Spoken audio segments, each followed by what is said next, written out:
Guys, ക്യാൻവാസിലാണ്ട് ടോപ്പിനെ എങ്ങനെ neck stitch ചെയ്യാന്ന് നോക്കാം. ടോപ്പ് തുണി നടുമടക്കിയിട്ട് അതിന്റെ സെന്റർ ഒന്ന് കട്ട് ചെയ്ത് കൊടുക്കാം. ഇതിന്റെ വൈഡ് വന്നിട്ട് 6 ഇഞ്ചാണ്. അതിന്റെ പകുതി 3 ഇഞ്ച് അടയാളപ്പെടുത്താം. ഇതിന്റെ ഇറക്കം വന്നിട്ട് 5 ഇഞ്ചാണ് എടുത്തിരിക്കുന്നത്. നമുക്കൊരു സ്ക്വയർ ആകൃതിയിൽ വരച്ചു കൊടുക്കാം. നമുക്ക് റൗണ്ടിനൊക്കെ വേണ്ടതെന്ന് വെച്ചാൽ അതിന്റെ മൂലഭാഗത്ത് 1 ഇഞ്ച് കയറ്റിയിട്ട് ആ ഒരു ഷേപ്പ് നമുക്ക് വരച്ചു കൊടുക്കാം. എന്നിട്ട് അത് കട്ട് ചെയ്തെടുക്കാം. കഴിഞ്ഞൊരു ലൈനിങ് പീസ് എടുത്ത് നടുമടക്കിയിട്ട് ആ കട്ട് ചെയ്തെടുത്ത ഭാഗം അതുമ്മ വെച്ചിട്ട് നമുക്ക് മാർക്ക് ചെയ്ത് കൊടുക്കാം. ഇഞ്ച് നീക്കിയിട്ട് വീണ്ടും നമുക്കൊന്ന് മാർക്ക് ചെയ്ത് കൊടുക്കാം. വീഡിയോയിൽ കാണുന്ന പോലെ എന്നിട്ട് കട്ട് ചെയ്തെടുക്കാം. നെക്ക് കട്ട് ചെയ്തത് കറക്റ്റ് ആണോ എന്ന് അറിയാൻ വേണ്ടിയിട്ട് ഇതുപോലൊന്ന് നമുക്ക് വെച്ച് നോക്കാം.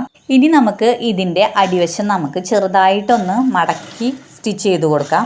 എന്നിട്ട് നമുക്ക് ഇതൊന്ന് മേലടി കൊടുത്തു കഴിഞ്ഞാൽ കറക്റ്റായിട്ട് നമുക്ക് ആ ഒരു ഷേപ്പ് കിട്ടും കേട്ടോ. അപ്പോൾ ഈ വീഡിയോയിൽ കാണുന്ന പോലെ ഇതുപോലെ ഇങ്ങനെ വെച്ചിട്ട് നമുക്ക് മേലടി കൊടുക്കാം.